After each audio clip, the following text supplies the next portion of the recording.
Welcome to the Professional and Vocational Licensing Virtual Board Meeting. When the meeting begins momentarily, the chair will take a roll call, explain any specific rules for this particular board, and then move to public comment. The name of the board member will appear on the bottom left-hand corner of your screen. For instance, this is board member Y, and this is board member E. Public testimony will be accepted at the beginning of the meeting and before each agenda item. You can indicate that you are ready to testify by clicking on the Raise Hand button being circled by the mouse on your screen now. At the appropriate time, the board will recognize you to speak and ask you to unmute your mic as shown here. Again, public testimony will be accepted at the beginning of the meeting and before each agenda item. Public attendees will not be able to unmute their microphone until recognized by the board. Public attendees who are recognized to testify will be asked to identify themselves by name and their affiliated organization if applicable. Please mute your microphone when you are finished speaking as a courtesy to others and members of the board. Public attendees will not be able to unmute themselves after the testimony is completed unless recognized again after raising their hand.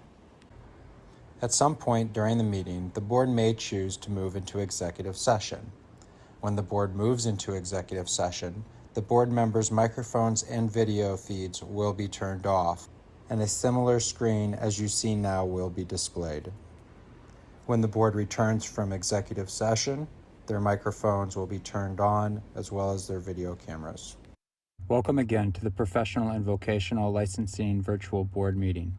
At this time, the chair will call the meeting to order and take a roll call, as well as explain any additional rules that may be specific to this board.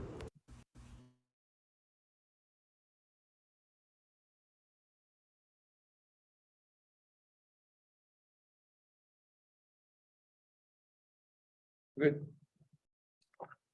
Okay. I think so, yeah. Okay, it's let's see, 8:34, July 28, 2023, calling the meeting to order. Take the roll call first. Yep. We'll take a roll call first, before I into the agenda. Let's see, and we have one board member remote. That's Zachary Johnson. I just need to ask, are you alone? I am alone. Okay. So I'll take a roll call now. Gary Miyashiro here. John Armos here. Zachary Johnson, Here. Chris Lee here, and we have a new board member, Isabella Gary. Here. Okay, that Excuse me, did you read this? I am going to right now. Okay, we should read Um, it first, actually. Okay, and again, apologize if this is repetitive, but it's being that we're in a remote meeting, to view the meeting and provide live oral testimony, please use the link at the top of the agenda. You will be asked to enter your name.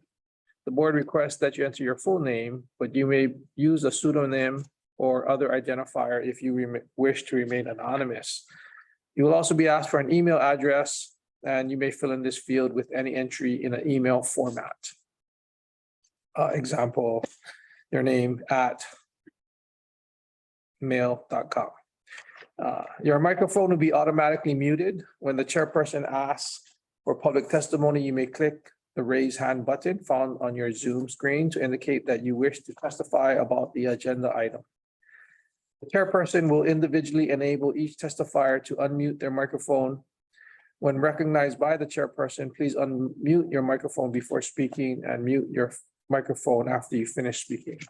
If you have phone access, if you cannot get internet access, you get audio only access by calling the Zoom phone number listed at the top of the agenda.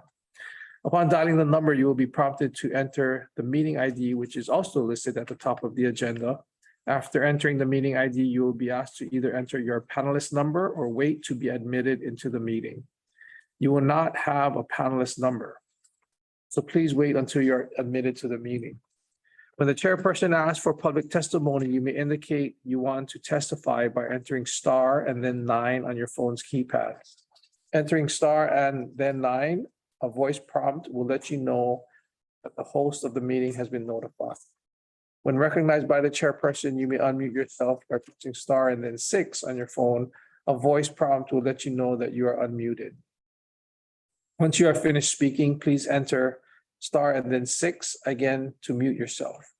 For both internet and phone access, when testifying, you'll be asked to identify yourself and the organization, if any, that you represent. The testifier will be limited to 5 minutes of testimony per agenda item. If the connection to the meeting is lost for more than 30 minutes, the meeting will be continued on a specified date and time, and this information will be provided on the board's website at the link or agenda. Instructions to attend our State of Hawaii virtual board meeting may be found online at the internet link in your agenda. With that, I believe we, after our roll call, we do have quorum. And moving on to agenda item number 2. Well, actually, agenda item number 1, do we have anybody that's providing public testimony? Thank you, Chair. We do not have anyone requesting to provide oral testimony. Okay. All right, moving on to agenda item number 2, the chair's reports. I guess there's one announcement. Again, I did announce our new board member, Isabella Gary. So welcome. Agenda item number 2B, approval of the minutes of the May 26, 2023 meeting. Those minutes have been provided. Are there any discussion, revisions, corrections, comments to that? If not, I would like to have a motion to approve the May 26, 23 meeting. This is Chris. I move to approve the minutes. I'll second. Okay, Your name's Zach. say your name. Zach. Okay, it's been moved and seconded to approve the minutes of the May 2026 meeting. As circulated. As circulated. Oh. I know Isabella can't vote because she wasn't here, but would we have quorum? Well, I mean, We won't. just because she wasn't here doesn't mean she has to recuse herself or abstain, but it is up to her. It is up to you. Yeah, I mean, I've always said it's okay. Okay. And, obviously she's new. I understand she wasn't here. But I think we're approving the minutes. So I mean, it's about, if you've looked at it, if you don't have any issues with it, I mean, you can vote. That's fine. It's up to you, Okay. but we'll leave it up to you. Okay. You feel like you can vote on it? Yeah, Okay. I've read it Okay. a few times. All right, okay, so I'll take a vote and approving the May 26, 2023 meeting. Gary Miyashiro, yes. Zachary Johnson, yes. John, John Arbos, yes. Chris, Chris Lee, yes. Isabella. Isabel Gary, yes. Okay. So, minutes approved.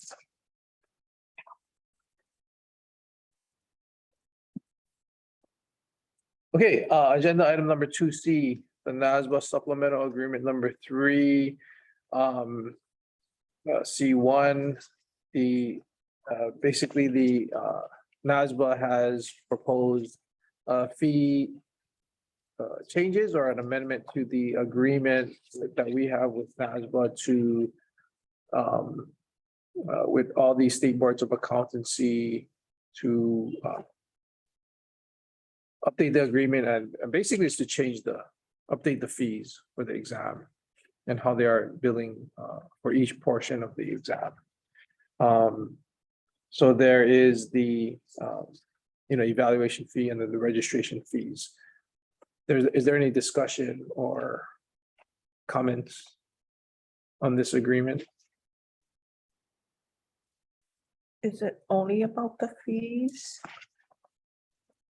Based on my read of it for the Evaluation fee and a registration fee. right, and how they will conduct the application of to the exam, to the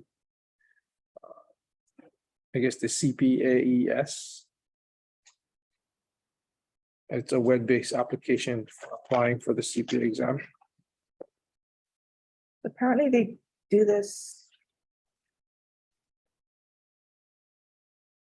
Do you recall signing this at all? No, but this is the first time I've seen something like this, but So we're Uh, at them to okay. see if it's the chair or the executive officer or even the DAG that would sign off on this kind of agreement. We haven't heard, I'll go to this website and I don't have access to that website. Oh, Still working on it. So if you guys are inclined to accept this, then just vote on it and then. yeah, as far as signing it, I mean, we can handle it. okay, yeah, because I did notice the last amendment was 2015, I think. Yeah, I mean, I mean, you know, that, I mean, Okay, okay.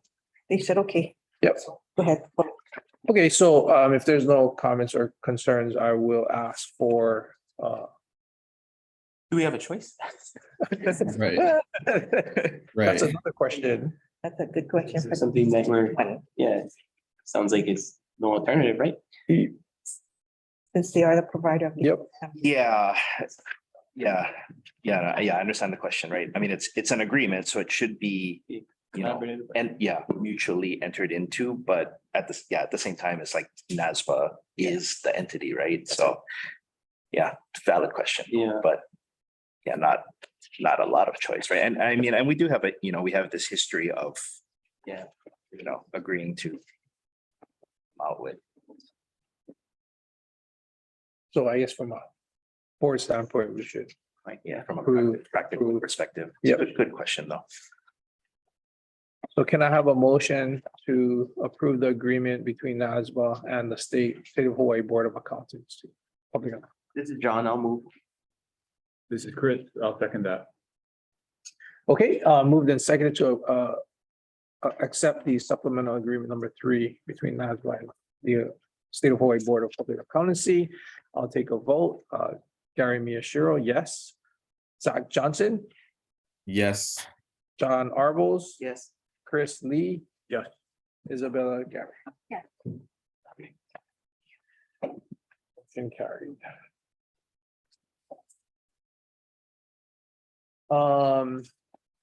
The I guess agenda item number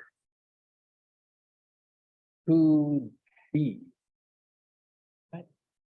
Right, Exam type that's the C2. or C. Oh, C2, sorry, C2. That's within that same agreement though. I think. Sorry, I didn't mention that. That was how they're just changing the core sections and what was eliminated. Which is B, C. And how the exam is going to be changed to the new CPA evolution. So that was all included in this agreement of the fee structure. Okay, then, you know, just for the sake of people listening, you only voted on as it pertains to the fees, not to the exam, which is the mandatory core sections, AUD, FAR, and reg. And they're retiring or eliminating the BEC. And they're having. The elective courses. Yep, so that has to be clearly stated in your meeting if you are also agreeing to that when you approve. Okay, I guess we'll have another motion for agenda item number But I don't, 2C2, exam types. Did we not just vote on the whole agreement? Yeah. Or are? I want clarification. Oh, guys, People the discussion was only about the fees, sure. not about the completion of that 4th exam and the 3 electives. So we just want to make, Somewhat interrelated because the BEC fees, when they go away, the new 3 new sections are going to be a little bit more expensive than they were in the past. I think that's what that agreement kind of states. So they're kind of interrelated, but we can do that. Can we amend or? yeah, we can just amend it and then, but we vote on it. Okay, But before you do, just for clarification then. So right now, your laws require 4 sections, right? Where is it? 466. The examination required to be passed for licensure shall test the applicant's knowledge of the subjects of accounting theory, accounting practice, auditing, and other related subjects as the board may specify by rule. Okay, and the rules say,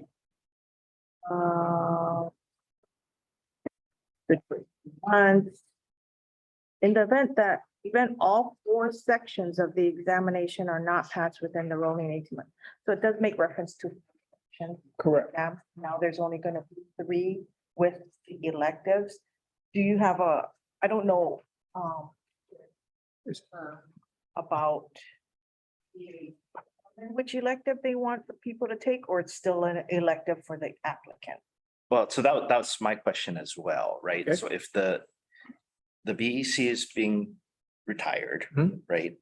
So you still have the other 3 sections plus One of the 3. one of the 3, right? So there's still 4 sections. So there's still 4 sections, right? And for this, I guess the choice of the 3 electives, I mean, they have to choose one of them. I mean, the applicant chooses one of them. to Correct. take, And they have to take one of these 3. Yes, Okay, so there's still 4 parts, 4 sections to pass. to the examination to pass. Yep. Yeah.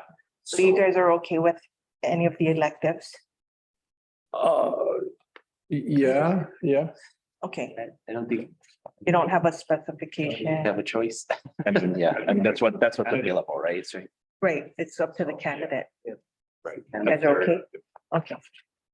But you cannot take 2 of your electives and count it. The other 3 are considered Right, the core. the 3 are still Must. that's still mandatory, right? Correct. Okay. It's up to the candidate to pick one of the other electives. Correct. Okay, all right. Yeah, so I think, yeah, that's okay.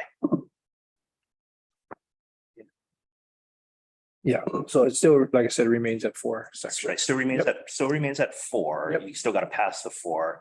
It's just that now the 4th one, you have a choice. Choice. Correct. And really, the intent of it is to draw people back into the profession. So whether you're in information technology or TCP, which is tax preparation and planning, or BAR, you have additional ways of coming into the professional. Okay. Into the profession. So Okay. if you're an outside expert, you can take one of those electives. So it's meant to broaden the overall. Before we vote on it again, let's look at it again, the agreement. Because it's also the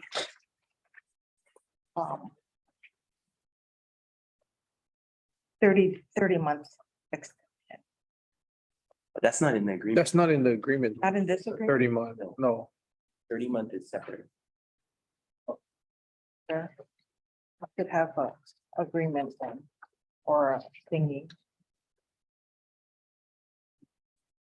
NASBA can set, that's why I was asking, we don't really have a choice. It's kind of tongue in cheek about the fee structure because NASBA and the ICPA set the fees, they collect them, it's up to them. Right. But they cannot mandate that we do 30 months. That's up to us. If we Right. choose to, yes. If not, no. Okay, yeah, that's Yeah. was actually kind of another question Yeah. I have, right? Whether, because, NASBA, administers all the testing, right? Correct. So, can we say that we don't have to follow the 30-month? Yeah, so that was, That's a requirement set by, it's actually, or is it sorry, or is it a requirement? no. So what, we had this discussion like last couple meetings. Yeah. Where the 30 month is the UAA, the Uniform Accountancy Act. Okay.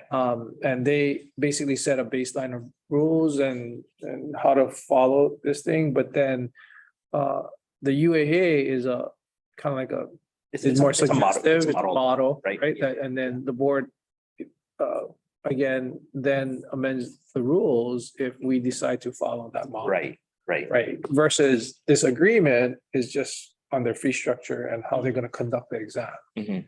The how we How then long? approve the credits, that's a separate issue. Okay, So NASBA is not automatically extending the exam credits for 30 months. Yeah. Is that correct? so like, again, that's part of the UAA, so that's like the model. Correct. That's NASBA as a governing entity. This is NASBA as a vendor to the state of Hawaii. they're providing exam services. That's this agreement. They're just a vendor to us. That's separate than what they Yep. provide as guidance overall in the accounting profession. So this agreement is really, So this agreement doesn't just make- address the extension. no. Yeah, right. So I just want to make sure that actually, no state is bound by the 30-month Not yet. unless the state chooses to follow that. Yeah, so if a state has chosen to adopt the UAA in its entirety and all prospective changes going forward, Right, subsequent changes, right. then They would incorporate That's- NASFA's. that's right, on the okay, change and they've we- yeah, adopted. And we have not, We have not. right? Okay, okay, Yeah. then we're okay. Not following the 30-month, which you guys have discussed previously, right? Not- But I think we've left the option open. Yeah. If we wanted to consider it, Okay, then that's something to be considered. So I did ask a question about that at the annual, at the NASBA Western Regional Meeting, and I'll share my thoughts on that. when- Yeah. when we get- So that's on the next agenda item. Yeah. Discussion. So are you gonna go back to vote? Yeah. To include the, Yep. oh, okay. So beginning back to the agenda items number 2C1 and 2. Which really adjusts the fees and the exam types and the term of the agreement. Basically, so I guess if I could. I'll Either, make a motion to approve the contract as it states with the retirement of BEC and with the addition of the three new elective And the fees. and the fee structure as. so now you have a motion for the fees and this is just for that one. That's fine. okay, So move. This is Chris, I'll second. okay, it's been moved and seconded to accept the agreement as discussed. I'll take a vote. Gary Miyashiro, yes. Zach Johnson, Yes. John Arbels, Yes. Chris Lee, Yes. and Isabella Gary. Okay. Motion carried. Okay, so now agenda item number 2D, that's the third NASBA application of the 30-month change. So agenda item number 2D1 and 2, it does. We're dealing with the UAA change of the 30-month extension for our credits, and I think NASBA, again, basically extended this 30-month extension for our credits and provided like a rolling schedule for that in the meeting materials. So John, if I know you said you were mentioning the Yeah. meeting. So just one of the questions that I had asked during the regional was, why 30 months? And I wasn't the only one who asked this question. The board member from Washington asked the same thing, and he said, why not 5 years? Why not indefinitely? And so my specific question was there any study indicating that the 30-month would be beneficial? And the answer was, there was not. So my thought was, once you make it 30 months, how do you pull it back if you find that it's not helping? And that it's, in fact, it's hurting. And so I think, kind of, it was open-ended as far as the lack of why 30 months or why not 36 months or why not indefinitely? And then the second kind of question I asked was the consideration that in 30 months, you could have some significant changes to what is happening. So by the time you're done, maybe exams that you took in at the beginning may not be relevant. So I think that's where it landed. Kind of a wait and see. Yeah, so I think when I brought it up the last couple meetings, we kind of had the discussion to keep it at 18. Just from a moving the exam along for the candidates standpoint. I think traditionally it's been 18 and they did move it to 30. So as of right now, we're keeping it there, but at the same time, I wanted to bring up that from a nationwide standpoint, if all the states then conform, then we would have a the word, stricter, I guess, or more constricted timeframe. You know, in the whole scheme of things, I don't. It won't affect us a whole lot, other than I think people would tend to not take it in Hawaii. But then again, we're kind of isolated in the first place, so it kind of like it's almost like we're motivating our candidates to just, hey, get it done within a reasonable amount of time. So.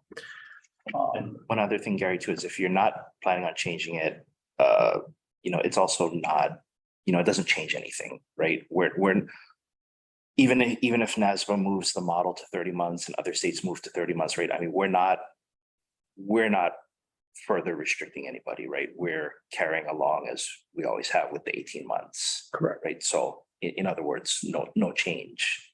Yeah, So no surprise to anybody. the only conflict I may see is that if somebody takes it in another jurisdiction and then moves here to try and pass it, Right. right? Then we would have some logistical. That could have been an issue for me, like because I took it in Nevada and I got it within 6 or 7 months, but say it had taken 20 months. All of a sudden I want to move to Hawaii and I got to reapply for licensure. All of a sudden I got to redo all the exams. That would have sucked. Yeah. So that's the. And they probably wouldn't know, you know, no one's monitoring the whole nation's CPA each state's requirements, you know, so I do see that as potentially being an issue if every other state, you know. One of the things I thought about during this meeting too was the 30 months, as it was indicated, was kind of a temporary initially a temporary thing that we're gonna do. If we decided, or if you try to make 30 months, would that be a revision to the revised statutes? Are you going to the HRS, not the administrative rules? Would that be through the legislative process? No, Or what, is that something that a state board could accept? Because that's in, well, it depends where it addresses your 18 months. If it's in your laws or it's in your rules, I think it's in your. I think it's in the rules, not, so it's just in the administrative rules. right? Which is why I posed the question last meeting saying that how long does it take to change the rules, right? And then we had that whole thing that, well, the last rule change took like 3 years or something like that. So if we do embark on, you know, let's say changing the rules to 30 months, then it will be a rule change, which you know, again, is not subject to the legislative process per se, right? Like a statute. Right. However, knowing how long it takes, if you guys are inclined to move towards that, now let us know so we can start the process, because it will take over a year. Yeah. And if this is going into effect in 2024, 2025, and you want to get a head start on it, you gotta let staff know now so we can start it. So why don't you think about it? Because I think what John is saying is really valid. If there's no justification why they just pluck 30 months out of the air and there's no reason. And like Zach said, if every state is different, it's really hard for the applicant. So I think you guys need to think about it a little bit more, see where you want to, what direction you want to go, and let us know so we can get started on it if we need to. But isn't NASBA setting an expectation for the candidates? Saying that candidates are thinking it's 30 months now. Is it NASBA or is this AICPA or? NASBA. Because some of our staff think, oh, we have 30 months now. Yeah. That's not what I'm thinking. Right. So how do we, I guess, should we do a study of our own in Hawaii, send out a survey or something? Yeah, two approaches. I agree with Zach. It puts our candidates at a disadvantage, people from Hawaii at a disadvantage. If you went away, you took the test like Zach and you came back. And we should encourage people to come back and see Hawaii. So that definitely, his example kind of.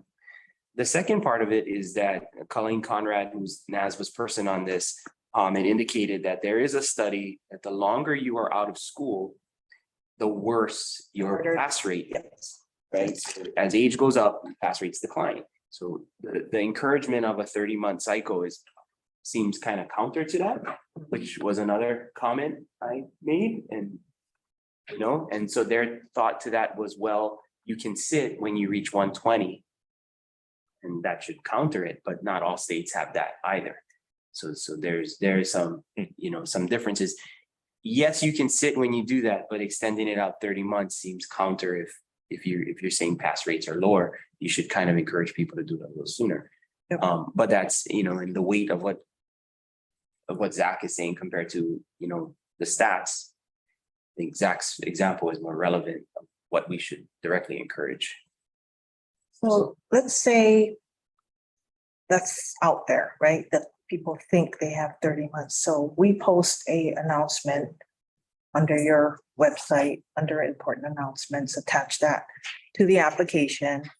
That they need to be advised. This is only a recommendation. However, Hawaii has not fully adopted this 30-month credit extension. Section blah, blah, blah of your rules still address or specify 18 months. However, there's also that extension, right, that they can ask for on a case-by-case basis. So if we put it out there, even attach it to the application, as opposed to how it used to be where nobody got notice.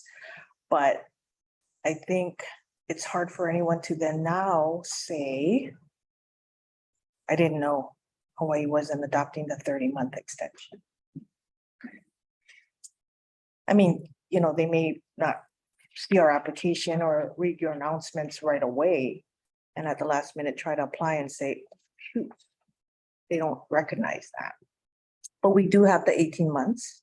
And if they feel like they qualify for the extension request, they can submit that. But I don't know if they can use, well, everybody else was adopting the 30-month extension. So I just assumed Hawaii was. As opposed So you say put an announcement out there. Yeah, yeah, I mean, as of right now. if that's the board's position, but yet people are still assuming that everybody, it's not up to the board, anybody can get the 30-month Yeah. extension, we need to put it out there, if that's not the case here. Okay. Yeah, So you pose a good question. If you don't feel that it's warranted, that 30 months isn't going to make that big a difference, should we consider just moving it to 30 months? yeah. I mean, that'll make it, in the future, a little bit easier to logistically merge with the national candidate base. Logistically, right? Just from a administrative standpoint. So, like I said, we do adopt 30 months, we're gonna have to change the rules. So, and then what Leanne said, we should either set the ball rolling now, right? Well, we can do a fast track if that's the only section you're changing and nothing else. We can fast track it. That way it's easy for everybody to review, like your AG, they're only looking at that one section. And not, here and there throughout your rules. So boom, you look at that section, boom, move it on. But, I think you need to consider what Zach and John, the vice chair, said about 30 months. So this person's been out of school, the person, whatever is reason is not taking the exams right away or not able to pass the exams right away. And do you want this person to get a license in your state? I'm looking at a competency issue because that failure to pass the exam after you've been out of school for years is a nursing as well, a nursing license issue as well. So we've heard that before. The competency level for that individual will go down. But I don't know what they can do while they're waiting to take the exam. Can they still work as a CPA or? Well, they can. Not as a CPA, Not as a CPA, but for a CPA. Yeah. work in public accounting. Yeah. They can still kind of practice, Oh, Yeah. maybe that's not an issue then. I think Go ahead, Gary, do you think it would help your staff passing the exam if they had 30 months instead of 18?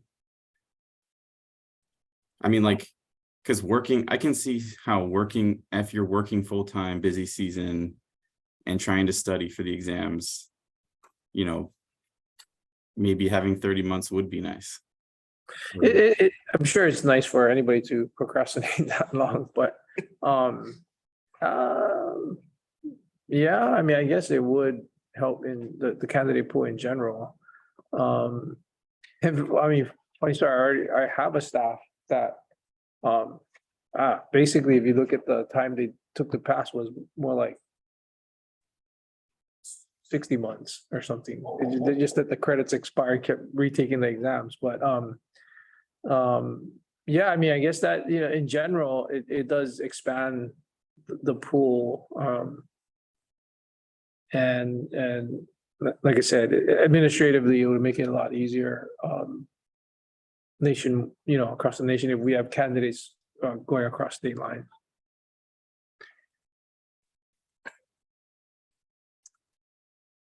So, yeah, I mean, like I said, I'm sort of indifferent, but I mean, if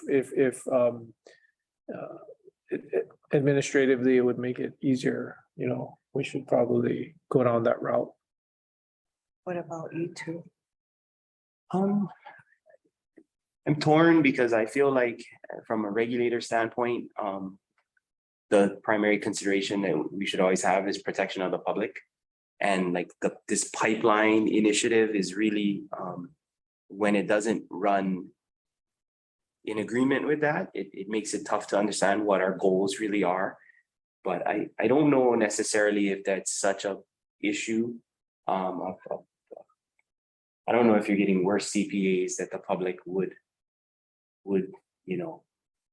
be affected. I think you're still going to do the same thing, and I think it still provides those. I mean, it passes it from that standpoint as far as I'm concerned.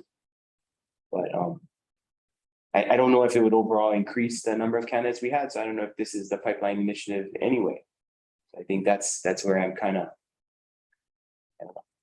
well, yeah. Since we're on this topic, I'll just go ahead and do the second part of this. A big part of what went on at the NASBA conference was the reduction of the potential reduction, states considering reducing from 150 to 120. And obviously it was really contentious because it threatens nationwide mobility for NASBA. So it was tough. It was a tough meeting. There was a lot of angry people. So and I understand why we don't have that issue. We don't have mobility. But I was surprised to find the take from academia, a number of people that they didn't feel that the 150 was something that was prescribed from academia as far as necessary to be a CPA. They feel like what is prescribed is your bachelor's of accounting at 120, and that the extra credit hours were extra credit hours. And that was the view of one board member and he's from California. So he felt it was prescribed, that was sufficient, and excess of that does not create better CPAs. So on it went as far as anybody want to reduce it. That being said, it's a flip side of Gary's coin. If you were to, if your state were to adopt the 120 policy, you're going to lose mobility going into any other state because you wouldn't meet that 150 requirement that other states had. So while Zach has that issue, would have that issue from Nevada coming here, the CPAs you make in the state of Hawaii wouldn't necessarily be able to go out. However, if the state, any state that did that first, that reduced that barrier, is going to get more applicants because you made it easier, obviously, right? Which is the same thing that 30 months is doing. It's just dropping a barrier. So again, you got to consider that under the overall of protection of the public. Does this make CPAs? Are you making better CPAs or not? So my comment to everybody at the board meeting was, how many of you CPAs have 150? And nobody's hand went up because everybody's old and did it under the 120. Right. So does that make anybody a worse CPA? Then no. So. Yeah, we just on that, when we as a board last year responded to the 7-point plan, on that one topic, we did say that we're in favor of reducing the 30. And again, that when you go to a NASBA atmosphere, you know, obviously that is against their work that they've marched through the last 3 decades.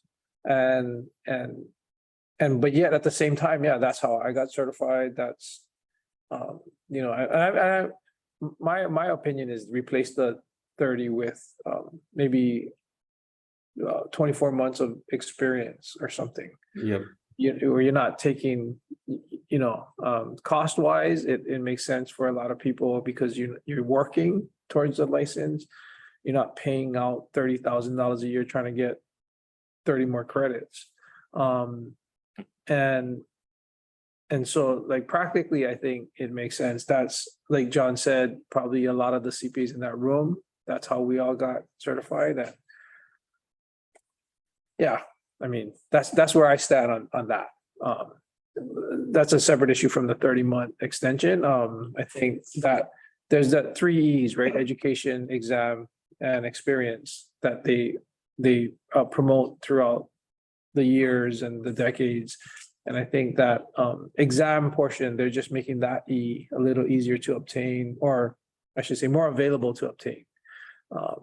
And I don't think that affects the effectiveness of CPs. They just gives them, you know, a little bit more opportunity to get over that first hurdle, which is the exam. That's right. To Gary's point, specifically, and this is more educational for people who haven't gone through this, the UAA recommended experience is 1 year in order to get licensed. So in certain states, under 1 year of supervision, you can achieve your license. Hawaii did not adopt 1 year. We still have the 2 years or a number of hours in audit, which is under the guidance of public accounting. You gotta have a CPA doing it. So that barrier we've kept a little higher, and I think that protects the public, but I think so that's kind of supports what he's saying. Yep. So we're not all in agreement with the UAA and what is recommended. Clearly we depart when we feel it's necessary. So if this is something that's not necessary, we can line ourselves up. Like you said, if it helps with the administrative task, if you can, it's important. We could table it for the next meeting and think about it, I guess. You know, relative to the 30 months, I'm okay if we adopt the 30 months. Looking at the applications for the past, I don't know, a year or so, hardly any applicants lost credit. I don't think it's going to be a game changer anyway. I think it gives candidates hope. If that's what it's supposed to do. I'm for it. Yeah. We have 30 months now to procrastinate. I don't think the protection of public will be impacted severely. I think people that aren't as self-aware as they should be become more self-aware later after the 18 months. And if there may be public accounting, maybe CPA is not. Maybe that's what it's going to do. But I've hardly seen any candidates that lost credit. It's they bang it out pretty quickly now. As opposed to twice a year, and we had twice a year. Yep. Before the online, and that was the 3 times, that was the 18 months. But now it's provided, the exams provided more often. Monthly. It's continuously. It's continuous. Yeah. You can- Continuous, Yeah. It's easier to take the exam. for sure. Yeah, it's easier now than back in the day when I took it, it was only twice a year and you just, yeah. Had a little bit more anxious people, but it was only twice a year, but that was the origination of the 18 months, because once you got credits, you only had 3 exams to pass the rest. And since the exams were given only every 6 months, that was your 18 months. Yeah. So, you know, Okay, so you guys want to think about the 30-month and talk about it the next? Sure. Yeah. Leaning towards it? I would say yes. I would say yes, and it kind of lines up because there might be some administrative rule changes that. Yeah. So Yeah. Yeah, but if it's only one administrative, let me ask you this, if it's only that one change, does that make a difference in that fast track process? In other words, It can, okay, because it won't require that much review by all the different agencies. They're only looking at that one. I see. But you still gotta go through the 20. Correct. Like, yes, Correct. yes. So, but we could push But it, it's less distraction if you just have that one. we I could think, yeah, that's what Leon's saying. push it through Yeah. faster and say. Yeah. Why is it taking you 2 weeks to look at one section? Sorry, that's how I would email them. I see. Okay. Okay, Why maybe did what I'll do is I'll start the dialogue with you. And then for the next meeting, we'll put it up on the agenda to, let's say, approve, and then in the meantime, yeah, we'll start the dialogue for the justification. Yeah. So all the things that were mentioned today, have a draft for your consideration. You don't have to accept it. If you change your mind, that's fine. Okay. Something for you guys to actually look at the justification why these rules need to be changed. Okay. Easier for you to look at it, I think. Yep. We'll see. Okay, all right, so we don't vote on anything, right? We just Now, progress on that particular deferred. deferred. Moving on to agenda item number 3, Executive Officer Report, 3A, Sunshine Law Requirements. Hector, Yeah, for that one, on July 1st, 2023, of course, is Act 019. Basically, what we talk about, what the board talks about on the executive session is to be reported on the open session. And I think the board has been doing that anyway. So it doesn't really affect what you guys have been doing. Anything that's considered private, of course, we will not discuss in the open sessions. The other one that will go into effect October 1st, 2023 is Act 125. And what we're doing now, the virtual, we have to keep that, the recording, even if we post the minutes online, we still have to have a recording to keep the recordings. And if the board takes out the online recording, then we have to provide a copy to the state archives, basically, of that of the virtual recording. So that's the only difference, is that we have, in addition to the minutes, we still have to keep the virtual recording. That's basically it. Well, we were also informed, I was just informed, Hector, that for the in-person meetings, obviously it's not recorded. They're gonna have to start recording. oh, okay, That's what I was gonna ask. Yep. If you record the in-person, Not officially. I mean, no. In case anyone's listening, but I was just informed by admin that they're gonna look into recording in-person meeting only. So that it can be posted on our website. look into, or is that, Well, we don't have the technology right now, I see, because you only have to meet in these rooms so you can record it. They don't have to hook up for all of this stuff in the King Kalakaua conference room. So, they don't have No. technology to record in-person meetings? unless you just put all the tape recorder. Sure, voice recording thing. Okay. Anyway, okay, great. We don't do that. Any other discussions or, okay, great. Okay, move on to agenda item number 4, the standing committee report of the examination committee. The summary of the CP exam performance summary for quarter 2, 2003 has been distributed. Any discussion or anything? I mean, I think last meeting we talked about how you had a question on exam scores, but these are provided for your information and Hawaii. for Hawaii. I don't know if you want to see that. Maybe in the future, if you start amending your 30-month extension for the exam, or consider lowering your 150 to 120 credits, you might want to start taking a look at these to see if they deviate, how it changed. But it tells you, right, by year. Yep. So I mean, so we just pass it out for your information. It's good to see, you know, if you see a big drop or something, then. So I think this one will keep on, but you know, the other one with the AUD and all that, we're not putting Yeah, that. that's fine. But this is specific to your people taking it through Hawaii. Yes. Which is pretty consistent with the years. I know it only has from 2020, the past rates, but.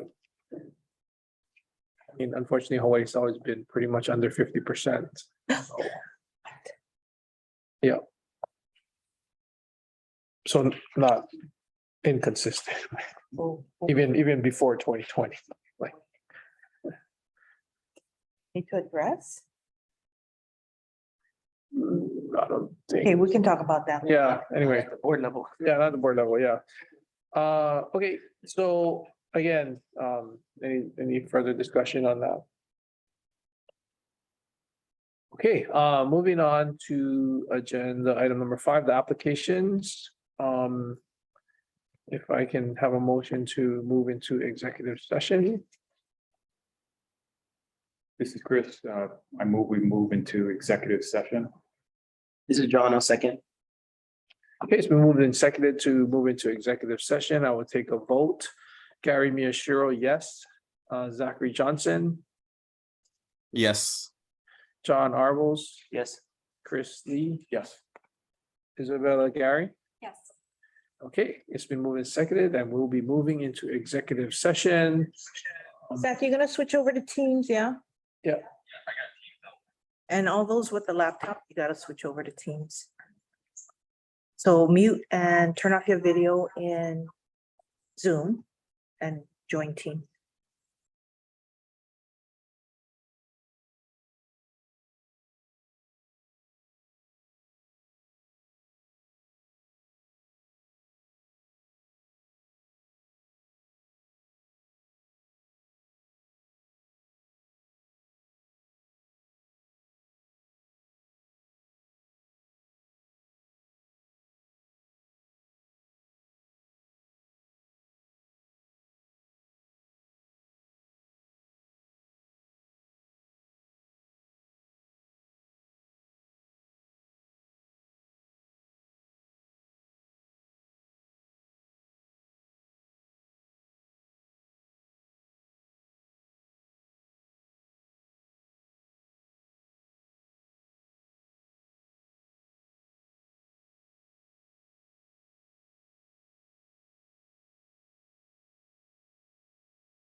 Okay, microphone on. Zach, you're good. Can you hear us? Zach, you good? Can you hear us? Sorry. Yeah, I can hear you. Okay. All right, okay, back in open session, agenda item number 5, applications. Can I have a motion to approve candidates 1 through 12, excluding candidate number 3? We are deferring that because Gary Miyashiro has to recuse himself from this candidate, and we will defer that till the next meeting. This is Chris, I move. This is John, I'll second. Okay, can I have a vote? Gary Miyashiro, yes. Zach Johnson, Yes. John Arbos, Yes. Chris Lee, Yes. Isabella Gary. Yes.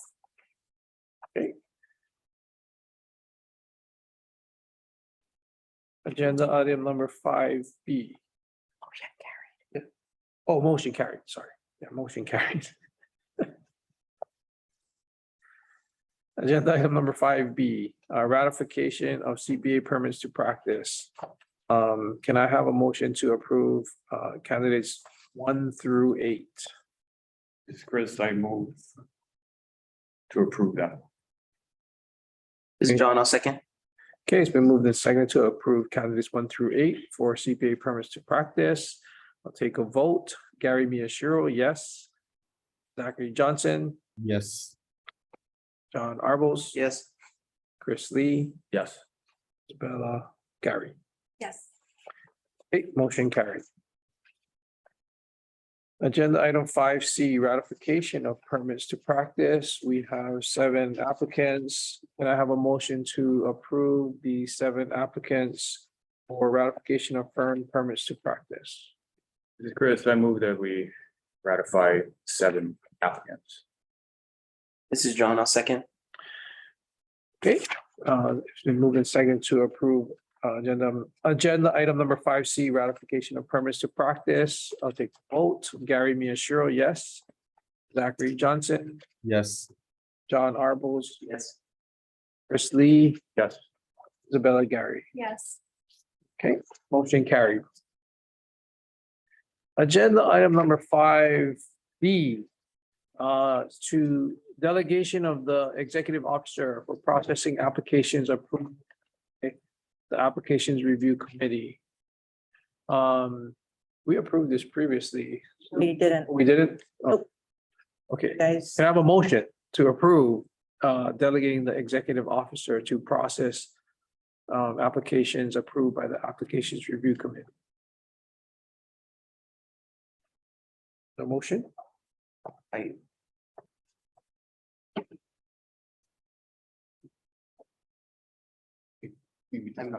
Oh, discussion. Is there any discussion on this? I thought the issue was, and correct me if I'm wrong, because we're doing these meetings every other month or quarterly perhaps, in order to speed up the approval of these applications, in the interim, Mhm. as long as the committee is okay and approves the applicants, then the EO will have the authority to go ahead and approve it or Correct. ratify it. So it is, when you and or Zach reviews the applications, your recommendation to the full board is to approve these applications because they've met the education, exam, and experience requirements. Yes, Okay? okay. So that's not the only reason, because you're meeting now every other month and it may drop down to quarterly. It's, I mean, that is a big reason, but you're one of the few boards that require you to all look at the application, even though it's already been reviewed by an applications review committee, who you guys appointed, right, to review these applications. Other boards do it. I know John brought up previously, you know, the liability. I get it. You are concerned, but you're still gonna ratify the list. even though we already sent it back, issued their CPA number, you're still gonna ratify like you do the other ratification letter. Mhm. So cases like this today, we cannot approve Mary's one. But she would have already been processed.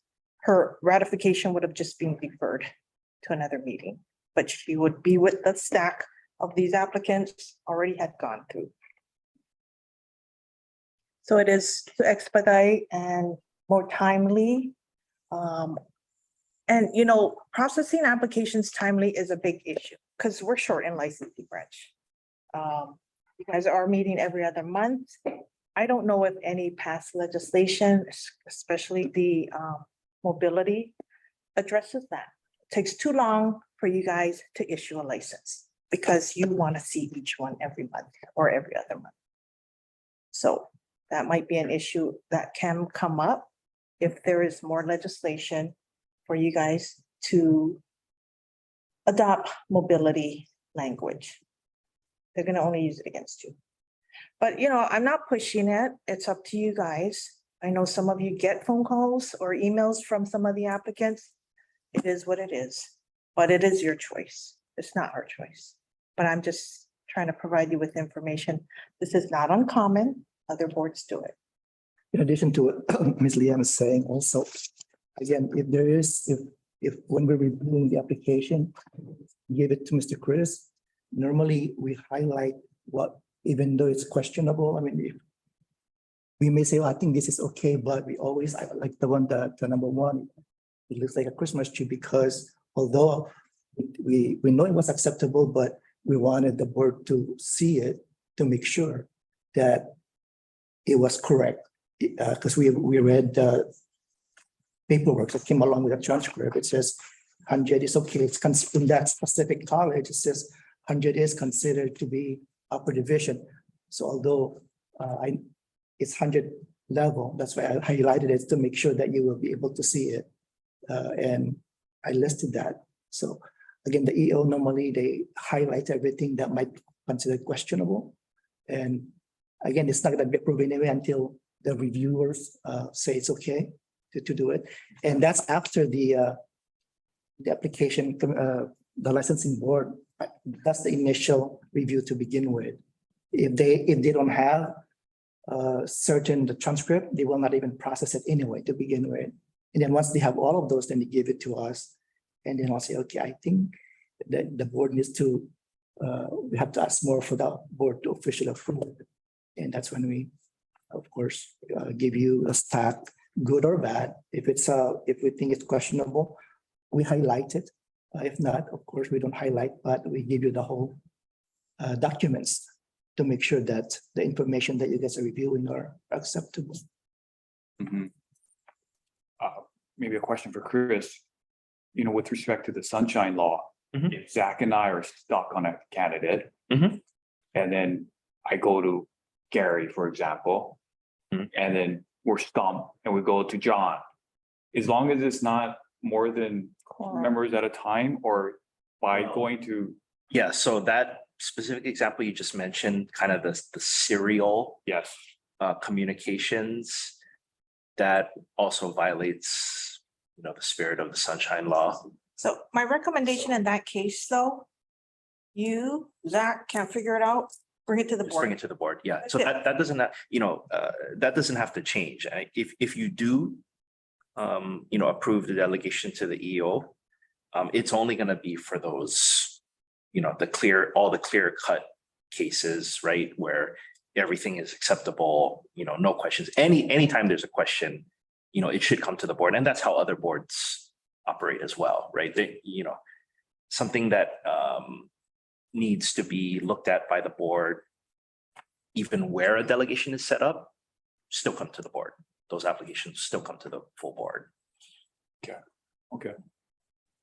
In certain cases, Mhm. because you're just saying they still have to come to the board, but not if it's already delegated to the EO, it's not gonna come to the board. Right, yeah. So, you know, when Hector prepares it and he shows it to you and Zach and you guys review it and you're like, on this one, you want more information. So Hector will send out a deficiency or a notice to the applicant, asking for more clarification or more information. Those applicants should not be on the agenda because they're still deficient. We want to only show you completed applications. Completed, but yet there might be a question on their education. So you clarify that, right? With the 100 level courses and whatever.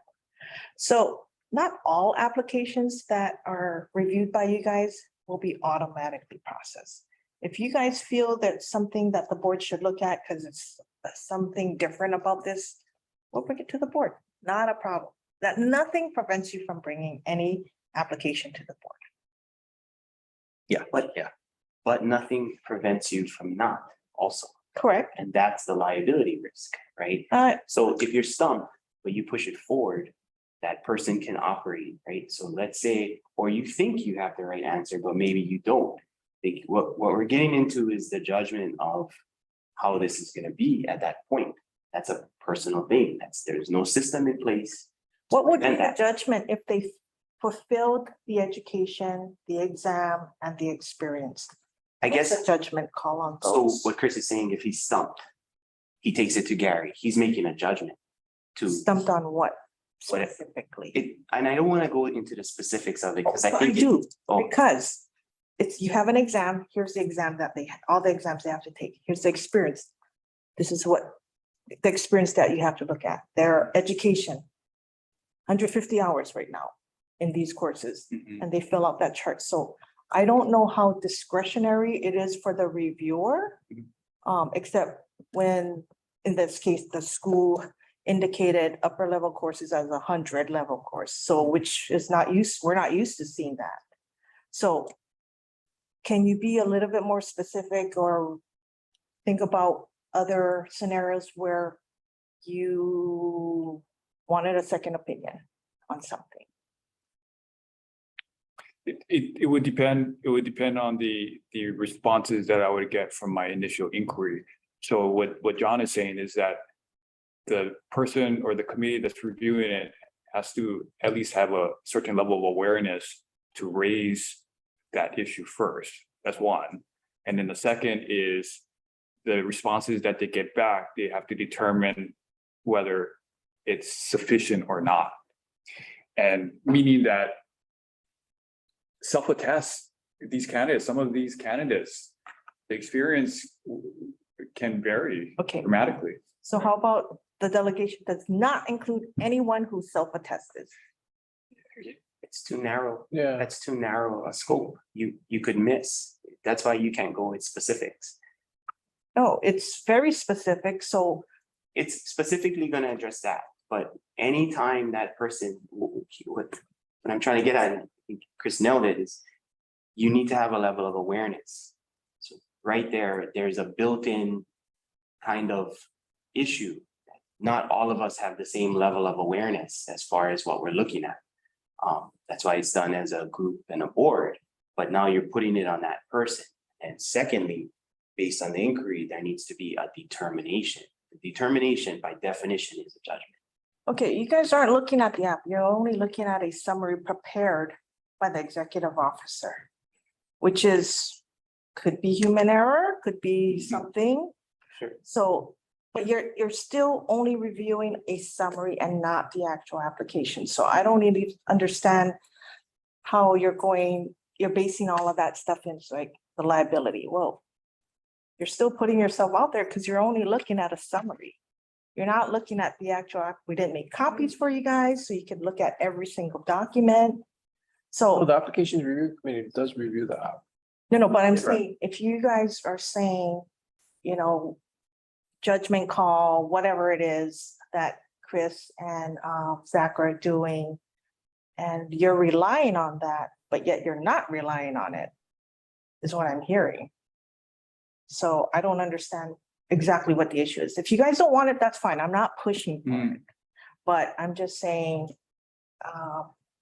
later on, if you guys want to readdress this, if it gets too much, then that's fine, but we can stay status quo. I don't have a problem with it. But I'm just pointing out the issues, so it's on record that these are the effects that it has on your applications. That's it. So you don't have to go with it. That's fine. That's fine. So, I would like to say though, because I feel like today's candidate that's getting deferred is being included in this unfairly. Because the solution to that candidate is we simply need to add board members when board members fall off. Right. The solution is not the committee. Quorum is something that we're just a little shorthanded right now as far as this. The speed of these applications and processes are, there's other solutions, you know, whether that's continue to meet bi-monthly, whether that's this. And I think that's just one part of how frequent we meet. Because I'm pretty sure when we start talking about revisions potentially to our form, if we meet quarterly, it's going to take a lot longer for us to be able to make our revisions and get these things pushed through because we just don't meet often enough. So I think, you know, there might be a natural fix depending. If you're not able to go quarterly because you have to stay bi-monthly, then it'll be that way. But I think it gets to the frequency of these meetings. And I get that other boards do it, but other boards might not have the same issues that we have as far as the need to meet more frequently, the need to be more responsive to some of the legislative actions that come out and so on and so forth. It definitely, the reduction in the meetings definitely in some ways makes it a little more cumbersome for us to be flexible. And so, and I don't want to trade that for liability. I think I'm afraid to trade that for liability. Okay. But that's, you guys had one legislative measure just in response to that, as opposed to the Isla Board, who meets every other month as well. They had like 9 measures with companion bills. Nursing, same. They meet, but because nursing has like over 400 applications, they meet every month. And their meetings are 3 hours long at the minimum. So, your guys, not so much, but you know, it's good to have everything on record, your discussion. Nothing prevents you from revisiting, but yeah, Okay, that's good. Good discussion. all right. We can revisit this then. Don't know if I keep it on the agenda perpetually, only if, I mean, Yeah. by request. Yeah, by request. in the future. Yeah, for sure. okay, Okay. So no action on that item. good discussion. Okay, moving on to agenda item number 6, election of chair and vice chair. Can we do it with this kind of 25 members here? You can vote for yourself if Yeah. you want to. All right, Yeah, it's just it's an administrative matter. So it's Okay. it's not like applications where you have to recuse. okay, well, discussion on this, I mean, I would just. say- So we can, for the chair, we can, if someone want to volunteer to be the chair, that person can volunteer himself or herself.